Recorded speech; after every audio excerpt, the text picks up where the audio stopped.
매일 성경과 함께하는 오늘의 큐티 시간입니다.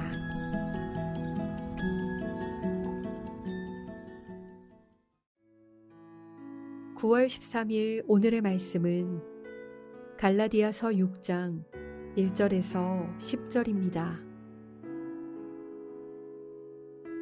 형제들아, 사람이 만일 무슨 범죄한 일이 드러나거든 신령한 너희는 온유한 심령으로 그러한 자를 바로잡고 너 자신을 살펴보아 너도 시험을 받을까 두려워하라. 너희가 짐을 서로 지라. 그리하여 그리스도의 법을 성취하라. 만일 누가 아무것도 되지 못하고 된 줄로 생각하면 스스로 속임이라. 각각 자기의 일을 살피라. 그리하면 자랑할 것이 자기에게는 있어도 남에게는 있지 아니하리니 각각 자기의 짐을 질 것이라. 가르침을 받는 자는 말씀을 가르치는 자와 모든 좋은 것을 함께 하라. 스스로 속이지 말라. 하나님은 업신여김을 받지 아니하시나니 사람이 무엇으로 심든지 그대로 거두리라. 자기의 육체를 위하여 심는 자는 육체로부터 썩어질 것을 거두고 성령을 위하여 심는 자는 성령으로부터 영생을 거두리라. 우리가 선을 행하되 낙심하지 말지니 포기하지 아니하면 때가 이름에 거두리라. 그러므로 우리는 기회 있는 대로 모든 이에게 착한 일을 하되 더욱 믿음의 가정들에게 할지니라.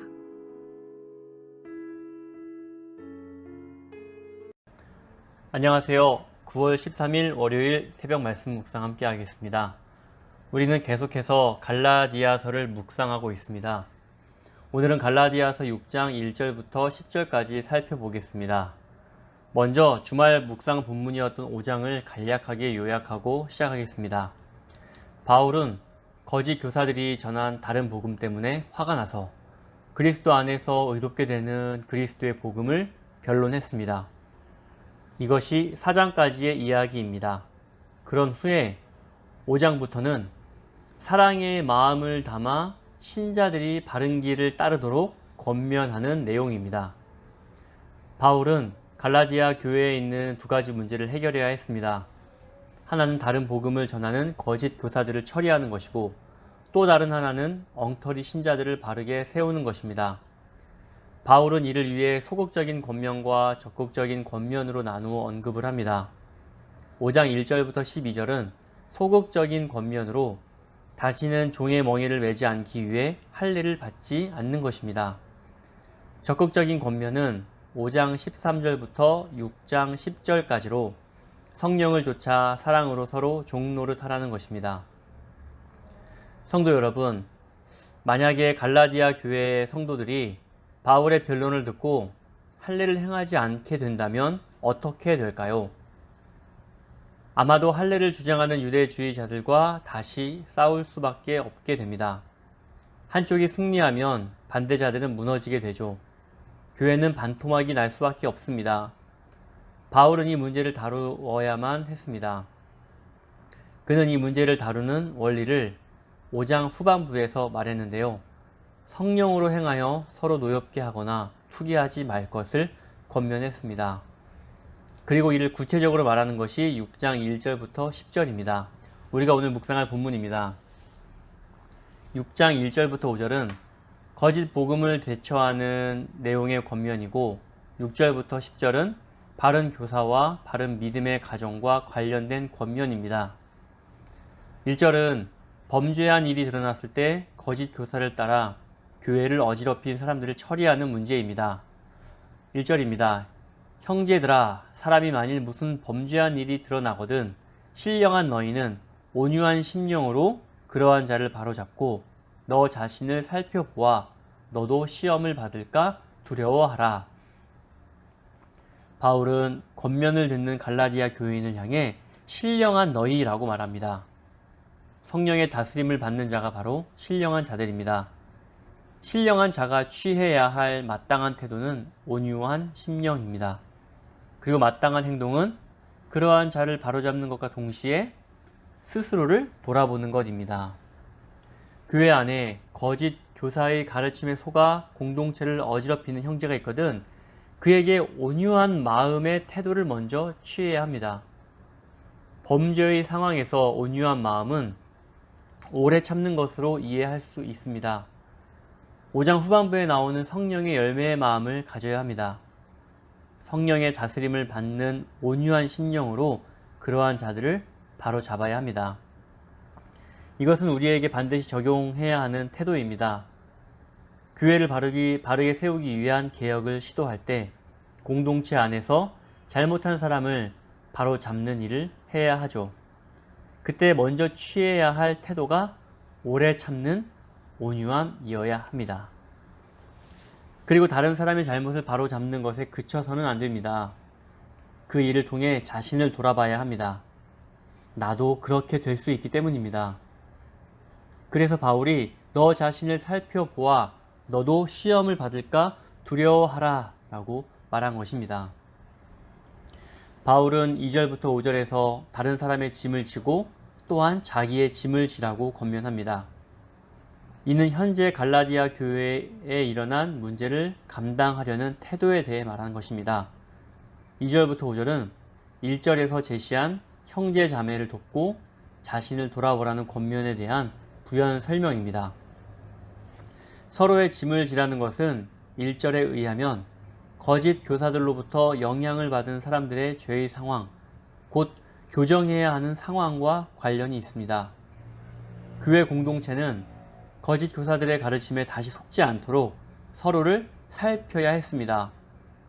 바울은 형제가 죄를 짓지 않도록 서로 살피는 일을 그리스도의 법을 성취하는 것과 동일한 것으로 보고 있습니다. 그리스도의 법은 그리스도께서 우리를 사랑하신 것 같이 우리도 서로 사랑하는 것입니다. 갈라디아서 5장 13절에서 사랑으로 서로 종노릇하라 라고 말한 것과 잘 연결됩니다. 우리 공동체가 그리스도의 법인 서로 짐을 지는 공동체가 되기를 소망합니다. 상황에 맞게 필요한 것으로 돕는 일이 있고 갈라디아 교회가 처한 상황처럼 죄에 노출되지 않도록 서로를 살피는 모습도 필요합니다. 공동체 안에서 자신의 연약함 혹은 죄를 고백하는 것이 쉬운 일은 아닙니다. 혹시라도 용기 내어 자신의 어려운 상황을 고백할 때 성령의 열매인 온유한 태도로 형제를 바로잡아 줄 수 있어야 합니다. 동시에 나도 잘못할 수 있으니 나를 성찰해야 할 것입니다. 이어서 6절부터 10절은 바른 교사와 바른 믿음의 가정과 관련하여 권면을 합니다. 제가 6절을 한번 읽어보겠습니다. 가르침을 받는 자는 말씀을 가르치는 자와 모든 좋은 것을 함께 하라. 바울은 왜 이런 말을 했을까요? 바울이 갑자기 교사들에게 잘하라고 말하는 것이 아닙니다. 이는 바른 가르침을 한 교사들이 복음을 어지럽힌 교사들이 활발히 활동할 때 소외되었을 것을 배경으로 이해할 수 있습니다. 바울은 소외당했음에도 포기하지 않고 바른 가르침을 준 교사들을 존중하고 귀하게 여기라고 말한 것입니다. 7절도 이런 맥락에서 이해할 수 있습니다. 7절을 읽겠습니다. 스스로 속이지 말라. 하나님은 업신여김을 받지 아니하시나니 사람이 무엇으로 심든지 그대로 거두리라. 교회 안에 다른 복음을 전하는 거짓 교사들이 등장했을 때 교회 지도자들은 거짓 교사들을 조정하지 못했습니다. 그러다 보니 바울의 가르침을 지키려는 자들이 위축되었고 교회가 휘청거렸습니다. 그런데 이제 다시 바로잡고 회복하려고 합니다. 어떤 교인은 지도자가 바르게 조정하지 못함에 대해 책임을 물었을 것입니다. 지도자가 잘못해서 우리가 속았다는 식으로 말입니다. 이때 바울은 남에게 책임을 전가하지 말라고 말합니다. 왜냐하면 심은 대로 거두기 때문입니다. 바울은 이를 8절에서 육체와 성령의 대비로 설명하죠.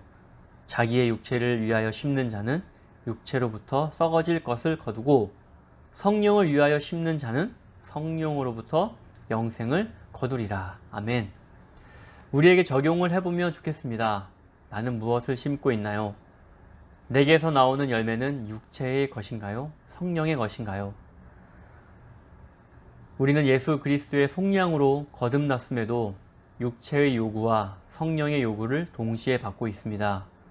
성령의 요구에 민감하게 반응할 수 있기를 위해 하나님께 간절히 기도합시다. 후히 주시고 꾸짖지 아니하시는 하나님께서 지혜를 주실 줄 믿습니다. 9절은 낙심하지 말라, 때가 되면 거둘 것이다 말합니다. 어려운 상황에서도 바울의 가르침을 따랐던 사람들은 성령의 열매를 얻을 것입니다. 마지막 10절입니다. 어려운 상황에서도 믿음을 잘 지킨 가정들이 있습니다. 그들을 격려해야 합니다. 혹시 주위의 믿음을 지키기 위해 어려움을 당한 성도가 있다면 낙심하지 않도록 격려해야 합니다. 심는 대로 거둘 것이기 때문입니다. 저는 주위의 믿음을 지키기 위해 손해를 보거나 어려움을 당한 성도를 만나면 그렇게 자랑스러울 수가 없습니다. 격려뿐만 아니라 온 마음을 다해 축복하고 잘 되길 기도합니다. 오늘 본문을 묵상하면서 인상적인 부분이 있습니다. 거짓 복음으로 흔들린 갈라디아 교회에 그리스도의 복음을 지키기 위해 가르쳤던 교사들이 있었고 그 믿음을 지킨 가정들이 있었다는 것입니다. 그리고 그들은 모두 위축되고 경제적으로도 어려운 상황에 놓이게 되었습니다. 우리는 어떻게 해야 할까요? 한 형제된 교회는 믿음을 지키다가 어려운 상황에 놓인 형제를 향해 그리스도의 사랑을 실천해야 합니다. 사랑하는 성도 여러분, 우리의 형제가 죄에 넘어지지 않도록 서로 짐을 지는 공동체가 되길 함께 기도합시다. 그리고 믿음을 지키기 위해 힘쓰고 혹시라도 어려운 상황에 놓인 우리 형제를 책임지는 공동체가 되길 기대하고 기도합시다. 아멘.